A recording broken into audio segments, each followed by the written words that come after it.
bien le bonsoir, j'espère que vous allez bien. Aujourd'hui, on se retrouve pour une nouvelle vidéo dans laquelle je vous parle de deux périphériques. Premièrement, une souris, la HSK Pro 4K de chez G-Wolves. Et ensuite, un tapis de souris, le Kanami Minami. Premièrement, on parlera de sa qualité de construction. On est sur une souris qui est toute en plastique, mais franchement, elle est très bien construite, je trouve. En général, G-Wolves sont assez forts dans ça. Il n'y a aucun côté tiflette, mis à part le bas qui flette très légèrement et encore il n'y a aucun souci là-dessus je trouve. Franchement c'est assez bon là-dessus. Au niveau des switches, pour les clics principaux, on est sur, attendez là par contre je dois lire, on est sur des Zippy DF3 P1 L1. Je pense que c'est des switches que G-Wolves utilise seulement eux. Franchement, pour donner un avis dessus, ils sont très bons, j'ai aucun souci dessus. Niveau clic, ils sont très réactifs, je sens quasiment pas de post ni de pré-travel. Franchement, ils sont très bons et ils sont très bien implémentés. On peut vraiment les activer de partout sur la souris et ça, je trouve, c'est très fort. Ensuite, au niveau de l'encodeur, la molette est assez cool, même si je trouve qu'elle est un peu trop enfoncée dans le corps de la souris. Elle ressort pas assez de mon point de vue. On est sur une molette qui est très petite, c'est normal, c'est une souris en fingertip. Elle est assez écrantée, l'écran se ressent assez fort et elle est cliquable, elle est pas facilement spammable je trouve, elle est assez lourde mais elle n'est pas aussi lourde que la molette d'une Vencer Achitsu par contre qui là je trouve est vraiment trop lourde. Au niveau des clics latéraux on est sur des Wano, ils sont vraiment bons je trouve, il n'y a aucun souci là-dessus. Ils sont peut-être mis je trouve un peu trop à l'arrière de la souris, je l'avais déjà souligné dans ma vidéo Unboxing, n'hésitez pas à aller la voir d'ailleurs. Je trouve qu'ils sont peut-être un peu trop mis à l'arrière, j'aurais préféré qu'ils soient peut-être légèrement plus mis à l'avant, mais ça c'est juste des appréciations personnelles. Au niveau du capteur, maintenant on est sur un PixArt 3395. Franchement c'est un capteur qui marche toujours aussi bien, même si bon, aujourd'hui on a les 3950, même si en soi la différence de performance entre les deux est pas si énorme que ça. Il marche extrêmement bien, il est fluide et j'ai pas eu de soucis avec, franchement là-dessus c'est un 10 sur 10. Maintenant au niveau du coating, comme vous pouvez le voir, j'ai mis des grips, car on en reçoit dans la boîte, qui marchent franchement, les grips, ils sont vraiment masterclass, ils accrochent super bien aux mains, il n'y a aucun problème là-dessus. Et même en soi, sans grip, ça va. La souris a un assez bon coating, et pas mieux que le coating par exemple des Pulsar, mais il reste assez bon, même si en début de game, il sera légèrement glissant, mais là-dessus, honnêtement, il n'y a pas trop de soucis. Maintenant, au niveau de son poids, on est sur une souris de 29 grammes, qui je trouve est vraiment bon pour une souris en fingertip, même si aujourd'hui, on a des nouveaux modèles qui sont bien plus bas en termes de poids.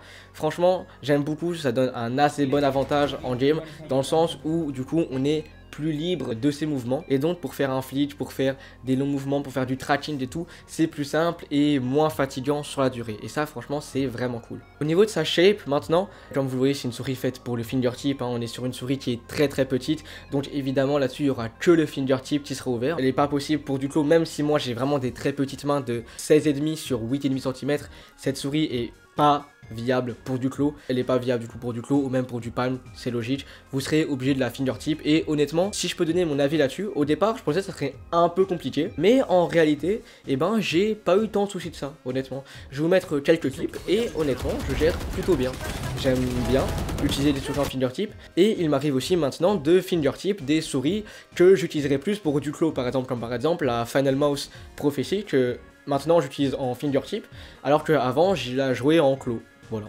Maintenant, au niveau des patins, les patins sur la boîte, là on est sur des dots qui sont aussi reçus dans la boîte. Les patins de base, vous aurez les patins pleins qui sont vraiment bons, honnêtement, ils glissent bien, il n'y a pas de souci là-dessus. Et les dots aussi sont très bons, j'ai aucun souci là-dessus. Ils sont pas plus speed, pas plus contrôle, ils sont normaux et il n'y a aucun souci là-dessus. Maintenant, passons au seul et unique point noir de cette souris qui je trouve est vraiment un problème, c'est son software. Voilà. G-Wolves font des très bonnes souris, ça on est obligé de l'assumer. Par contre leur software est vraiment à vomir, je trouve. Franchement il est moche, c'est pas super. Donc voilà, ça retire quand même un peu de points pour cette petite souris. Même si en soi le software on va peut-être y aller deux fois pour modifier premièrement les DPI et ensuite le polling rate de cette souris. Mais après on ne touchera plus, donc c'est pas si grave que ça. Juste j'aurais préféré qu'il fasse un minimum de travail dessus. Mais soit. Enfin, un autre problème de cette souris, qui sera réglé avec son nouveau modèle, c'est le port de recharge. Le port de recharge, c'est un port micro USB, et comme vous le savez, le micro USB, c'est pas ouf. Au bout d'un certain moment, les dents vont commencer à se plier, et donc il ne tiendra plus. Honnêtement, c'est une souris en sans fil, hein, donc en soi, on s'en fout un peu, on l'utilise juste pour recharger, mais ça me dérange, parce que aujourd'hui, l'USB-C, c'est la norme, et en soi, c'est un peu normal que ce soit du micro USB, car cette souris est sortie il y a quand même pas mal de temps. Et donc, c'est là où je peux vous introduire un nouveau modèle de chez G-Wolves, la G-Wolves Fenris Match. Donc en gros, ça va être plus ou moins la même souris que ça. Il y aura quelques améliorations. De 1, elle sera plus légère, elle passe à 22 grammes et demi je crois, et en plus elle a un petit port USB-C juste là, donc ça c'est très cool. Pour finir avec le prix de cette petite souris, elle coûte 170 €, c'est assez cher, je l'admets, mais je trouve pour la qualité et entre guillemets l'innovation, franchement, je trouve ça les vaut. Cette souris aussi m'a été envoyée par la boutique Matisport, qui, je le rappelle, est une boutique française, qui vend un peu de tout, qui vend des claviers, des souris, des tapis de souris, et je suis en partenariat avec eux depuis déjà quelques mois, et grâce à ça, j'ai droit à un code de réduction, Dignity, qui vous donne 5% de réduction sur tous vos achats de périphériques, et en échange moi je reçois une petite commission de 5% aussi. Donc voilà, n'hésitez pas à utiliser mon code, ça fait plaisir.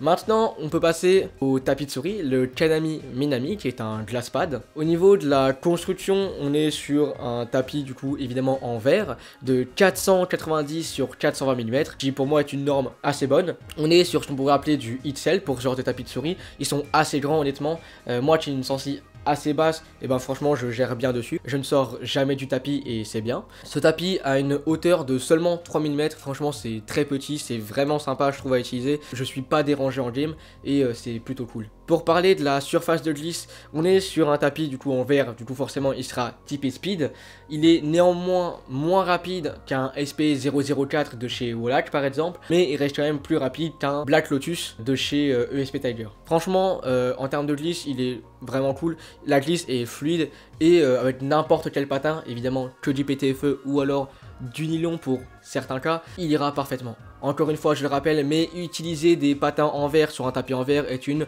mauvaise idée car du coup les deux vont se dégrader mutuellement. Maintenant au niveau de la surface antidérapante, franchement elle est vraiment bonne, on peut la comparer à celle d'un SP004 de chez Wallach encore une fois, franchement bah elle glisse pas. Voilà, c'est simple. De toute manière, c'est du verre en soi, hein, donc il y a peu de chances que le tapis bouge quand vous jouez, donc là-dessus, il n'y a pas réellement de débat à faire, mais voilà, au moins c'est bien de le préciser. Au niveau du design, car c'est aussi une des raisons de pourquoi on achète des tapis de souris comme ça, car c'est ça, on a des très beaux designs dessus, et c'est le cas sur ce tapis de souris, où on peut retrouver un magnifique design de waifu, fait par l'artiste Fevercell, ou 58, de toute manière je vous mets son Twitter dans la description, franchement vous pouvez aller voir ce qu'il fait, c'est très très cool. Et honnêtement, je trouve que ce design se marie très très bien avec mon setup. Voilà, je vais vous faire un gros plan de mon setup actuel, vous inquiétez pas, une vidéo setup devrait sortir bientôt, parce qu'entre temps il y a eu pas mal d'améliorations et d'ajouts dedans, donc voilà, donc n'hésitez pas à vous abonner pour ne pas manquer ça. Enfin ce tapis par contre, ça c'est moi qui l'ai acheté sur Mats Gaming, mais il est actuellement aussi en vente sur Matisport au prix de 129 €. Bref, j'espère que vous aurez apprécié ces deux petites reviews. Encore une fois on continue avec cette idée de faire deux reviews d'un coup, donc la